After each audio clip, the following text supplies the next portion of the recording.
So if we zoom back out then, are you saying that that is a telltale sign of a broader character issue that this individual has? Because earlier you said that we really should be focusing on like character traits.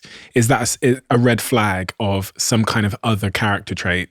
I think that when things are hard in the beginning, that's not a good sign. So I think that when there's like a big disconnect in the beginning, that you should pay attention to that. So a big disconnect is not the example I gave earlier of, he said yes to the tap water.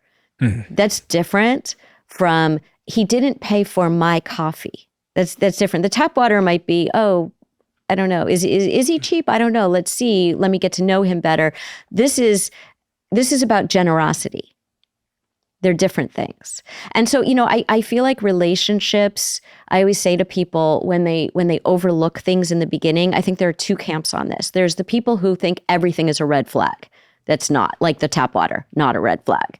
But there are people who don't pay enough attention to the red flags in the beginning. So they say, yes, this person, they kind of disappeared for a couple days and I didn't like that. And, or they're late all the time, or, whatever it is. That doesn't necessarily mean it's a deal breaker, but it's kind of a flag that you want to discuss early on. So what happens is if you don't discuss it is a person will say, after they're in a relationship and they've been dating for several months and they're moving along, and the person says, I can't stand it when you're late every time. And he says, why is this a problem? I've always been late. Why is this a problem now?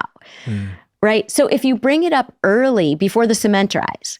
So, I always say relationships are like cement, that there's room for things to move in the beginning before things kind of really get hard and difficult to change. But once the cement dries, it's much harder to change those habits or those interactions or the dance that you're doing with the other person.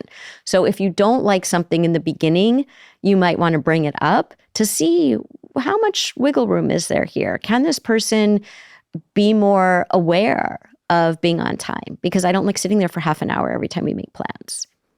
We're getting married a lot less, and we're getting married later. Yeah. So there was a stat that I found that said, for the first time ever, people over the age of 30 haven't been married in high numbers than ever before. So yeah, marriage is getting later and later in people's lives. But I also found this really interesting graph, which I printed out, which shows that there seems to be an optimal time to get married. Yes, I was just going to mention that there's a window.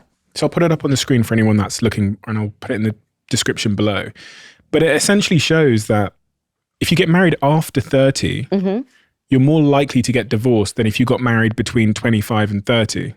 Right, so there's a sweet spot. So if you get married too young, you're more likely to get divorced. Meaning if you get married sort of under 20, I think it's 22 or 23, but if you get married over, I think it's 28, you have more likelihood of getting divorced. So the